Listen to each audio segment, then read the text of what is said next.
The Granstream Saga. Well, I found this one without a case, so I have no idea what to expect here. And with a name like the Granstream Saga, I don't know if I'm in for a fighter, or maybe a racer, or maybe a long, drawn-out RPG with far too much dialogue and an abundance of randomly animated segments that reminds me of some sort of mid-90s Cartoon Network flop. Seriously, you could tell me this was an episode of Dragon Ball Z, and I wouldn't know the difference. So, the story thus far is that the world got all sorts of destroyed and only 4 continents currently survive, floating in the skies using the power of some magic orbs. That power, however, has been weakening over time, and in order to stay afloat, it's you and this old guy's job to slice off chunks of land in order to alleviate some of the weight, so you don't sink into the sea. Yeah, I haven't smoked weed in a long time now, but and actually, come to think of it, you've got to be smoking something a hell of a lot stronger than even the most potent strains of weed to come up with a storyline like that.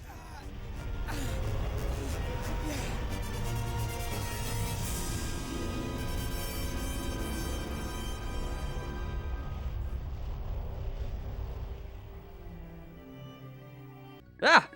What happened to my face? After about 10 long, tedious minutes of just riveting, repetitious storyline development, you finally get to move around. Your first objective? Make this old dude some tea. Anyway, after going through what is surprisingly a very annoying process to make some tea, you then learn that some boy went missing, and this guy has to use some locating magic to find him, which he conveniently keeps stored in the basement. Wait, what? Seriously? He keeps magic in the basement?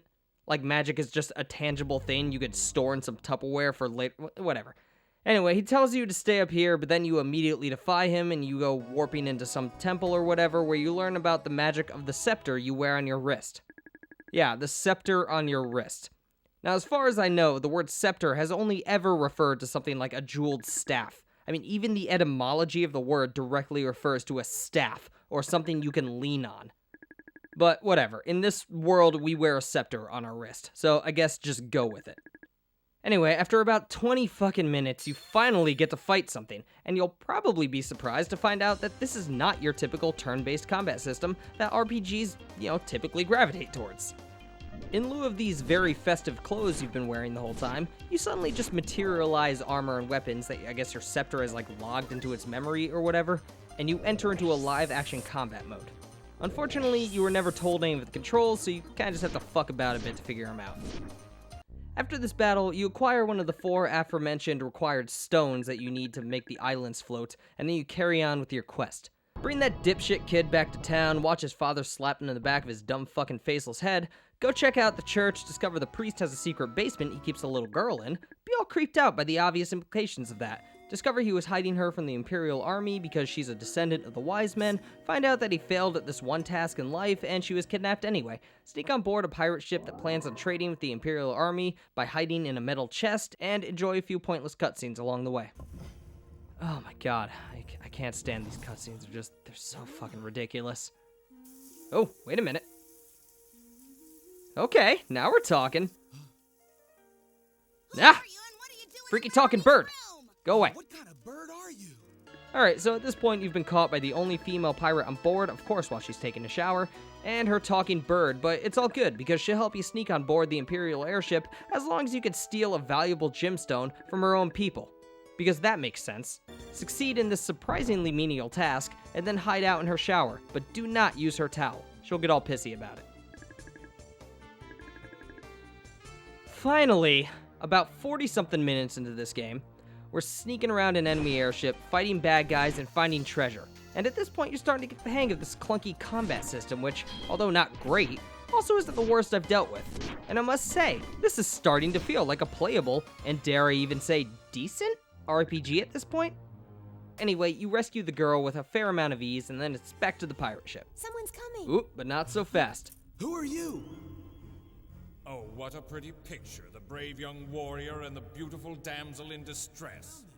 I suppose it's worth mentioning that this dude has the other 3 orbs already, and he wants to rule, no wait, he wants to destroy the world? Wait, was it really that easy to destroy the orbs? Like, they've lasted this long, but someone could just step on them and that's it? Well, no matter anyway. Your scepter memorizes the structures of the orb and materializes new ones, and now you have all 4. So, game over. You win. No, not really. Now you need to learn the words to some ancient magic verses you need to sing in a special spirit temple or something or other in order to re-strengthen up the magic of the floating continents so they don't sink into the sea and, all that jazz. So that's the new goal. Fly away on the back of the talking bird, which gets all big because spirit animal or something, and then make a pit stop at this random tower where you learn about all this new shit that I just mentioned, and you carry on with your quest. Alright, so blah-de-blah, some more talking about stuff happens, and then you're off to the shrine or whatever in search of the first lifting verse. There's a green save crystal here, which restores your health, which is awesome, and a red one here, which returns you to the entrance, except that I'm already at the entrance, so I can't possibly see the point of that. But anyway, this shrine is abound with enemies, puzzles, and treasures. And I won't lie, this shrine is fairly tough to get through. Mostly it's just cryptic, but not in a fun puzzle-solvy way. It's cryptic in a sense that it's just confusing. Like deciding to take the moonstone here, for example, results in this door closing. Okay, that's fine, I'll just put it back. But now what? Oh, you have to go to the moonstone and select no, I won't take it, prompting a new dialog box with the option to create a copy of it with your scepter. The thing is, so many games have this will you take it or not option, and in almost every single game, in fact every single game I could think of, no has never really ever been an option. You have to take the fucking thing or whatever in order to progress. Like, this may be the one example I've ever run into where this rule is just completely broken. You have to select no, I won't take it. And what do I do here? Oh wait, that's a button? It just looks like a part of the floor. And then there's this wind room where you have to make a copy of this gear, replace the missing one with the copy you make, and then just, guess at which position to have these 4 windows open to. Like, the left side, the right side, or both sides open. Just, like I said, just guess and then exit out. If you guess correctly, a gust of wind blows. I mean, it's not too hard to figure out, it's just tedious, and annoying, and stupid, and I hate it. Another thing that makes this shrine so tough is just orientation. Like, you have a compass in the corner of the screen, but this thing barely helps, especially given the fact that you don't actually have a mini-map or anything, so you have to pay extra special attention to where you are because it is very easy to get all sorts of turned around. And the enemies start to get pretty tough here. I got totally fucking annihilated a few times. And these guys are the worst. Ugh, goddamn, they're so fucking quick.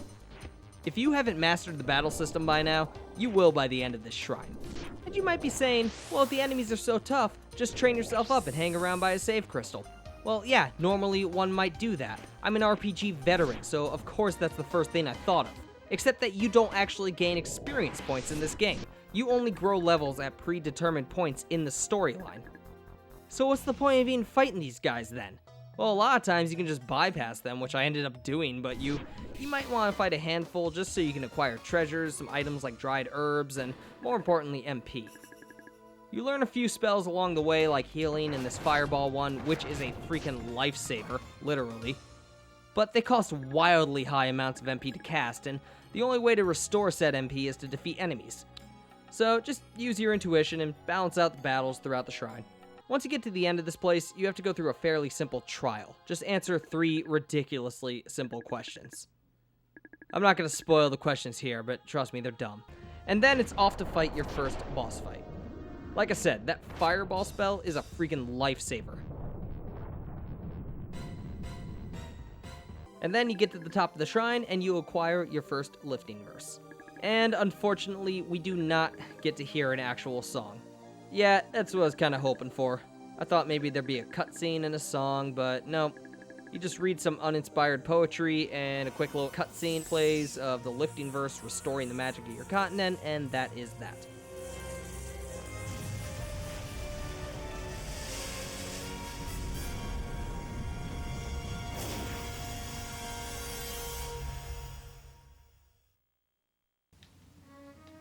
Alright, so the Granstream Saga. Don't understand the name, don't know where that came from. I tried to look up online, couldn't find any reference to it whatsoever. Not immediately at least, and it was never referred to in the game itself, so I don't know where the name came from. But I have to say, I'm actually enjoying this game. And I don't know why is the crazy thing, because like the dialogue is just goddamn dumb. The storyline is just straight up silly. And the animated segments, oh my god. Those are like painful to sit through. It's like, and they just pop up at random. Like they don't really add much to the story. They take forever to load for like a little one-liner or whatever. And it's, I don't know. I'm enjoying this game though. I might even go as far to say, this might be a hidden gem. Like not a big bedazzling gem, but like a little garnet. You know, at least that. The thing is, like, when people talk about RPGs, most people think about, like, the Giants, Final Fantasy, the Tales series, you know, and all these other little RPGs kind of get overshadowed by these games, but, there's a lot of little gems out there, and this might be one of them. But it is an RPG, so we've got, like, who knows, 12, 20, 30, who the fuck knows how many hours of gameplay left to go here, so I'm just gonna cut the video here, but I am gonna keep playing this game. I don't know why. But the Granstream Saga, for some unexplainable reason, I give it a thumbs up. It's not for everybody, but it's for somebody. And apparently that somebody is me.